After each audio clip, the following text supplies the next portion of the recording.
हे hi guys, film fuel में आपका स्वागत है। दोस्तों, छत्रपति संभाजी महाराज के बारे में जब भी हम कुछ पढ़ते हैं या फिर सिर्फ उनका नाम ही हम सुन लेते हैं तो दो चीज़ें हैं, दो बातें हैं हमेशा हमारे जहन में आ जानी चाहिए, दो बातें हमेशा कन्वे होनी ही चाहिए।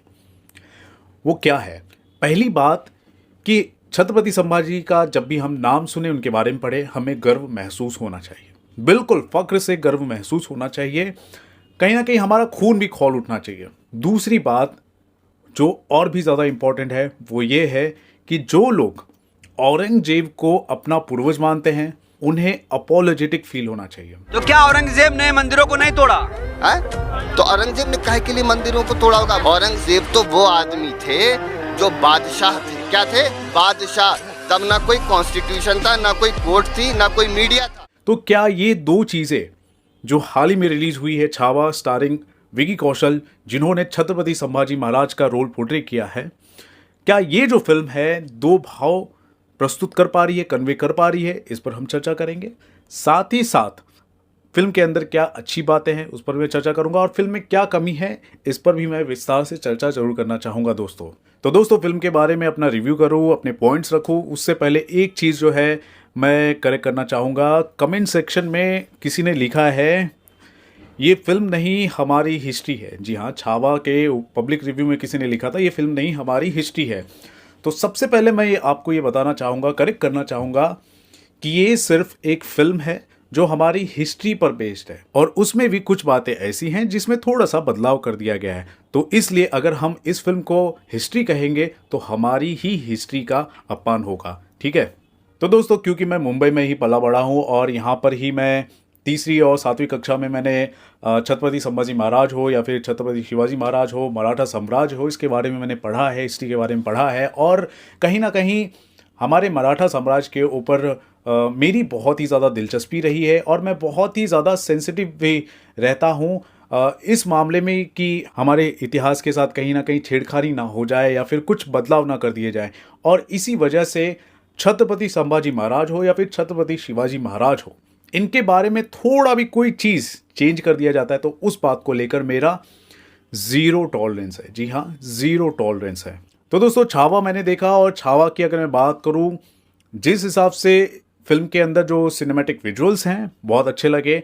ख़ास तौर पर जो फिल्म का आर्ट डायरेक्शन है मुझे बहुत ही ज़्यादा पसंद आया है, और जो कॉस्ट्यूम डिज़ाइंस हैं वो भी बहुत अच्छे हैं। उससे मैं बहुत ही ज़्यादा इम्प्रेस हुआ हूँ। जो भी हमारे प्रतीक हैं, जो भी हमारे चिन्ह हैं, जो हमारा ध्वज है, जो हमारे महल है, जो हमारा पहनावा है, वेशभूषा है, उस ज़माने में जिस हिसाब से जो हमारे सड़कें हुआ करती थी, जो गलियाँ हुआ करती थी, लोग घुड़सवारी किया करते थे, तलवारबाजी किया करते थे, तो वो सारी चीज़ें बहुत ही अच्छी तरीके से दिखाई गई है। तो यहाँ पर आर्ट डायरेक्शन और कॉस्ट्यूम डिज़ाइन बहुत ही अच्छा है। उसके अलावा फिल्म का जो एक्शन कोरियोग्राफी है उससे भी मैं बहुत ही ज़्यादा इम्प्रेस हुआ हूँ, सिवाय कुछ पर्टिकुलर सीन के जहाँ पर छत्रपति संभाजी महाराज और उनके जो भी साथी होते हैं जिस हिसाब से पानी में उछलते हैं, और एक पर्टिकुलर सीन होता है जो ज़मीन से बाहर पॉपअप हो जाते हैं, वो जो सीन थे उसको छोड़कर जितने भी एक्शन के सीक्वेंसेस फिल्म के अंदर दिखाए गए मुझे बहुत ही ज़्यादा पसंद आए हैं। उसके अलावा संगमेश्वर जो किला होता है, वहाँ पर जो हज़ारों की तादाद में जो मुग़ल आते हैं और मराठों के साथ जो लड़ते हैं और छत्रपति संभाजी महाराज को कैद करना चाहते हैं, वो पर्टिकुलर सीन मुझे बहुत ही ज़्यादा पसंद आया है। मेकअप भी मुझे फिल्म का बहुत ही ज़्यादा अच्छा लगा है। तो ओवरऑल ये जो है फिल्म का प्लस पॉइंट है। उसके अलावा छत्रपति संभाजी महाराज के किरदार को निभाने वाले विकी कौशल ने भी बहुत ही बेहतरीन काम किया। उनकी एक्टिंग अच्छी लगी है, मुझे बहुत ही ज़्यादा अच्छी लगी है, ठीक है? लेकिन आप एक्टिंग अच्छी कर लेते हो, आप कोरियोग्राफी अच्छी कर लेते हो, डिज़ाइन अच्छा होता है, सब ठीक हो जाता है, लेकिन अगर हिस्ट्री में कहीं भी थोड़ा सा बदलाव अगर हो जाता है, राइटिंग डिपार्टमेंट में थोड़ा सा बदलाव हो जाए, डायरेक्शन डिपार्टमेंट में थोड़ा सा बदलाव हो जाए, तो कुछ ना कुछ मतलब आप कह सकते हो कि जो हमारे जो एक्टर्स हैं या फिर जिन्होंने अच्छा काम किया है वो कहीं ना कहीं थोड़ा सा छोटा पड़ जाता है, वो काम हमारी नज़र में थोड़ा छोटा हो जाता है, ठीक है? तो यहाँ पर वो क्या हुआ है उसके बारे में चर्चा करना चाहूँगा। देखो, ये जो फिल्म है छावा, शिवाजी सावंत जो एक लेखक थे, मराठी लेखक थे, उनके जो नोवेल है, जो कादम्बरी है, उस पर बेस्ड है। ठीक है, टू द पॉइंट, बहुत ही वेल रिसर्च तरीके से छत्रपति संभाजी महाराज के बारे में लिखा गया है और कहीं पर भी वो पॉलिटिकल करेक्ट होने की कोशिश नहीं की गई है। ठीक है, तो कादम्बरी बहुत अच्छी है और लोगों को पसंद आई। तो इसी कादम्बरी पर ये फिल्म बनी है, तो मेरी ये एक्सपेक्टेशन थी कि जो कादम्बरी में जो बातें लिखी गई हैं, खास तौर पर औरंगजेब और छत्रपति संभाजी महाराज के बीच में जो कन्फ्रंटेशन होता है, जो सामना होता है, उसको लेकर मेरी बहुत ही ज़्यादा एक्सपेक्टेशन थी। एक्सपेक्टेशन होता ना, बहुत ही उत्कृष्ट संवाद होना चाहिए और ऐसे संवाद होना चाहिए जो हमें शॉक कर दे, हमारा सीना गर्व से ऊपर कर दे या फिर रोंगटे खड़े कर दे, इसकी एक्सपेक्टेशन थी।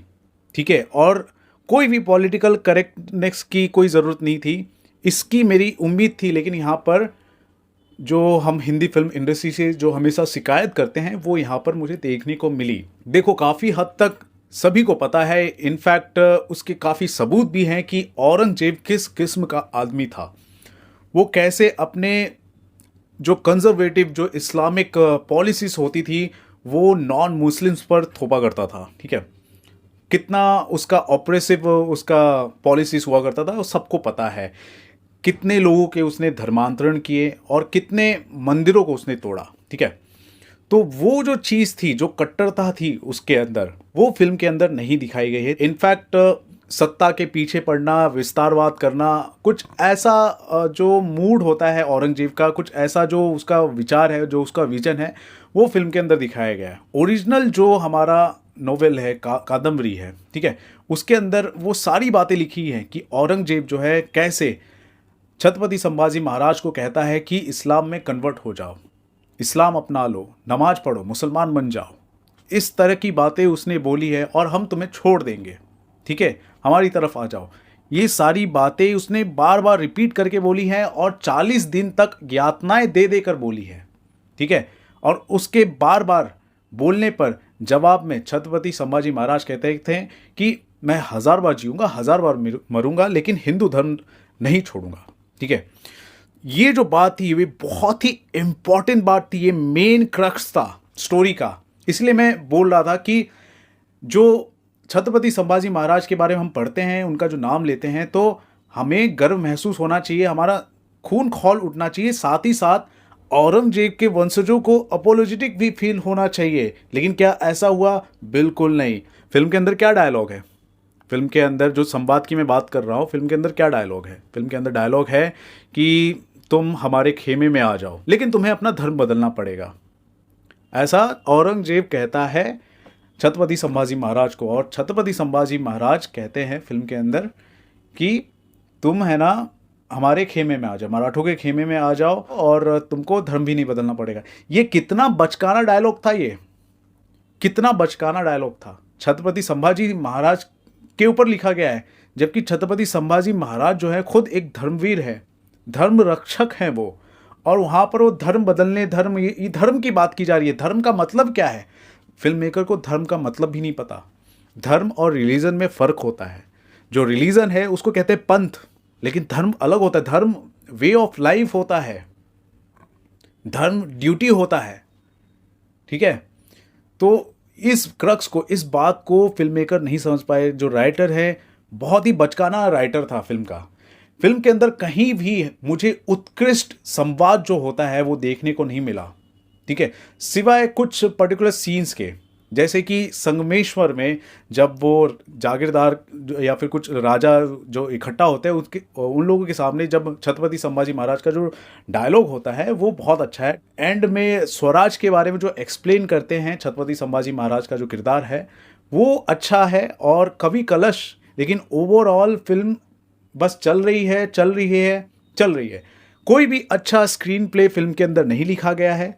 संवाद जो है फिल्म का बहुत ही ज़्यादा वीक है। उत्कृष्ट संवाद होना चाहिए था। जिस हिसाब से छत्रपति संभाजी महाराज, जिन्होंने एक भी युद्ध नहीं हारा, वो इतने इंटेलिजेंट थे, इतने माहिर थे यार, तो उनको लेकर उत्कृष्ट संवाद होना चाहिए था। वो कहीं पर भी मुझे देखने को नहीं मिला। बस बॉलीवुड फिल्म की तरह बना दिया इन्होंने फिल्म। ठीक ठीक है, और कुछ सेकुलरिज्म वाला थोड़ा सा तड़का डाल दिया। क्योंकि मैं हमेशा से बोल रहा हूँ कि छत्रपति संभाजी महाराज या फिर छत्रपति शिवाजी के ऊपर कहानी, आप इतिहास, आप कुछ भी लिख रहे हो, आपको कुछ भी चेंज करने की ज़रूरत नहीं है, और अगर होती है तो वहाँ पर मेरा ज़ीरो टॉलरेंस होता है। और यही बात है कि मैं अपनी बातें में शेयर कर रहा हूँ। मैं ये भी देख रहा हूँ कि हमारी जो जनता है फिल्म देखने के बाद बाहर निकल रही है और इमोशनल हो रही है, कुछ लोग रो भी रहे हैं। अरे आप क्यों रो रहे हो, आप क्यों इमोशनल हो रहे हो यार? अरे आपको गुस्सा आना चाहिए, आपका खून खौल उठना चाहिए। क्या आपका खून खौल उठा? नहीं, उल्टा ये फिल्म आपको रुला रही है, आपको इमोशनल कर रही है, ठीक है। तो वो चीज़ जो था, ऐसा थोड़ा सा डाइल्यूट करके फिल्म मेकर ने पेश करने की कोशिश की है। तो यहाँ पर मैं इसीलिए कह रहा हूँ कि ये जो फिल्म है हमारी हिस्ट्री पर बेस्ड है, इस फिल्म को आप हिस्ट्री ना समझे। तो आज के जो भी हमारे यंग जनरेशन के जो लोग हैं, उनसे मेरी निवेदन है कि आप इस फिल्म को हिस्ट्री ना समझे। हिस्ट्री पर बेस्ड ये फिल्म है, आप बस इसको इस तरह ही लें, क्योंकि फिल्म मेकर्स जो हैं पैसा कमाना चाहते हैं, और पैसे कमाने के लिए उन्होंने इस तरह जो हमारा इमोशन है, हम जो देखना चाहते हैं, उसको भली भांति समझते हुए फिल्म बनाने की कोशिश की है। लेकिन जब फिल्म बनाई है हमारी हिस्ट्री पर, तो उन्होंने सेकुलरिज्म जो होता है, जो थोड़ा सा सुगर कोटिंग होता है, उसको डालते हुए पेश करने की कोशिश की है। तो यहाँ पर ऐसा नहीं करना चाहिए था, उनको ऐसा नहीं करना चाहिए था। लेकिन ठीक है, कम से कम उन्होंने कोशिश की है। और इनफैक्ट काफ़ी जो मराठे हैं, हमारे जो मराठे, जो महाराष्ट्र के जो जनता है, वो कहती हैं कि कम से कम छत्रपति संभाजी महाराज के ऊपर उन्होंने फिल्म तो बनाई। मैं ये कहना चाहूँगा हमारी महाराष्ट्र की जनता से कि आपका मोरल इतना डाउन हो गया कि आप इस बात से खुश हो जा रहे हो कि यार कम से कम हिंदी सिनेमा में हमारे छत्रपति संभाजी महाराज पर फिल्म बन गई। क्या आप इतने, आपके मोरल डाउन्स हैं? मराठे कौन है पता है आपको? मराठे वो थे जिनके नाम से जो निज़ाम है ना, या फिर जो मुग़ल होते हैं, उनकी पैंट गीली हो जाती थी।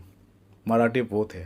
तो आप गर्व महसूस कीजिए, फ़क्र महसूस कीजिए। जो इतिहास है वो आपका इतिहास रहेगा। इतिहास में कुछ भी थोड़ा बहुत भी फेर बदल करना बहुत बड़ा पाप है, बहुत बड़े अपमान की बात है, बहुत बड़ा अपराध है। मैं कहूँगा फिल्म का जो बैकग्राउंड स्कोर है, जो म्यूज़िक है, जो गाने हैं, वो बिल्कुल ही बकवास है। I really respect AR. Rahman, उनका फ़ैन हूँ मैं उनकी म्यूज़िक का, लेकिन यहाँ पर वो जस्टिफाई नहीं कर पाए। इससे अच्छा किसी महाराष्ट्रियन म्यूज़िक डायरेक्टर को लेकर इस फिल्म के अंदर बैकग्राउंड स्कोर और गाने डालने चाहिए थे। उसके अलावा फिल्म का जो विजुअल्स है वो सब ठीक है, बढ़िया है। ओवरऑल फिल्म चलो ठीक है, देखने जा सकते हैं, देखने लायक है, लेकिन उतना भी देखने लायक नहीं है। लास्ट 20 मिनट्स ठीक है। तो ये मेरा ऑनेस्ट ओपिनियन है। एक कहीं ना कहीं गुस्सा भी है, नाराज़गी भी है, लेकिन साथ ही साथ हल्की सी थोड़ी सी खुशी है कि कम से कम हमारे मेन स्ट्रीम हिंदी सिनेमा में कम से कम हमारे छत्रपति संभाजी महाराज के ऊपर एक कहानी बनी है। लेकिन जो हमारी हिंदी सिनेमा है बहुत छोटी है। छत्रपति संभाजी महाराज का जो शख्सियत है, जो ऑरा है, जो कहानी है, उनकी जो बहादुरी है, उसको वो इस 2.5 घंटे की फिल्म में बयां कर सके।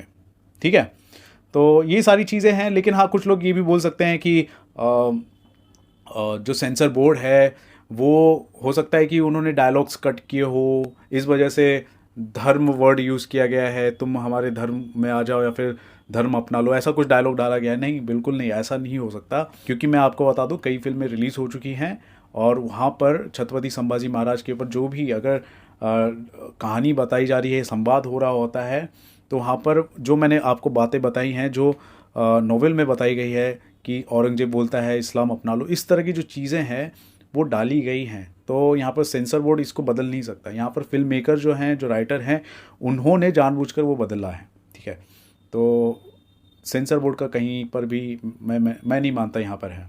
इनफैक्ट नोवेल में तो ये बताया गया है कि जो औरंगजेब होते हैं और उसकी जो सेना होती है, वो छत्रपति संभाजी महाराज या मराठों को काफिर कहते थे या फिर शैतान कहा करते थे। तो वो चीज़ें नहीं रखी, चलो ठीक है, वहाँ पर आपत्ति नहीं है। लेकिन जो मेन क्रक्स था, जिस बात के लिए इतना सब कुछ हो गया, जो रोष पैदा हुआ पूरे देश में, पूरे सब कॉन्टिनेंट में, वो पर्टिकुलर जो चीज़ है इम्पॉर्टेंट तरीके से और सही तरीके से नहीं बताई गई है। और जब बताई ही नहीं गई है तो अपॉलोजेटिक कैसे फील होंगे औरंगजेब के वंशज? तो यही मेरा सवाल था और यही मेरा ओपिनियन था। तो मैंने बता दिया है, थोड़ा सा लंबा वीडियो है लेकिन ठीक है, मेरे ख्याल से आप लोग बोलेंगे कि यार ये कैसी बात कर रहा है रवि गुप्ता, बायगट है, बहुत सारा तमका आप दे सकते हैं मुझे, लेकिन आप इस बात को लेकर ज़रा थोड़ा सोचिए, ध्यान दीजिए कि जो एक्चुअली में हुआ है उसे एक्सेप्ट करने में क्या जाता है। मैं उस बात को मैं कन्वे करना चाहता हूँ अपनी बातों के ज़रिए। अगर किसी आदमी ने गाली दिया, अगर किसी आदमी ने ये बात बोली है तो वो बात बोली है और यही बात लोगों तक पहुँचनी चाहिए। अगर औरंगजेब ने ऐसा बोला है, ऐसी बातें रखी थी, ऐसी शर्तें रखी थी, तो वो होनी चाहिए, वो दिखानी चाहिए, वो बतानी चाहिए, ना कि कुछ वर्ग के लोगों को प्लीज़ करना चाहिए। नहीं, ऐसा नहीं होना चाहिए। तो अगर ऐसा करोगे तो अपॉलोजेटिक भाव पैदा कैसे उनके मन में आएगा। बस बहादुरी हमने देखा है फिल्म के अंदर छत्रपति संभाजी महाराज के ऊपर, हमने छत्रपति संभाजी महाराज के ऊपर बहादुरी हमने सिर्फ देखा है, और अंत में कैसे उन पर जिस हिसाब से जो यातनाएं दी जाती वो देखा है। लेकिन मैं आपको बता दूं 40 दिनों तक यातनाएं दी जाती थी, यहाँ पर तो कुछ अलग ही तरीके से पेश किया है। तो ये फिल्म जो है हमारी हिस्ट्री पर बेस्ड है, हमारी हिस्ट्री नहीं है, ये करेक्ट कर लेना। तो ये है मेरा ओपिनियन दोस्तों इस फिल्म को लेकर। आपका क्या ओपिनियन है ज़रूर बताएं हमारे कमेंट सेक्शन पर। देखते रहे आपका अपना channel Filmy Fever. This is Ravi Gupta signing of.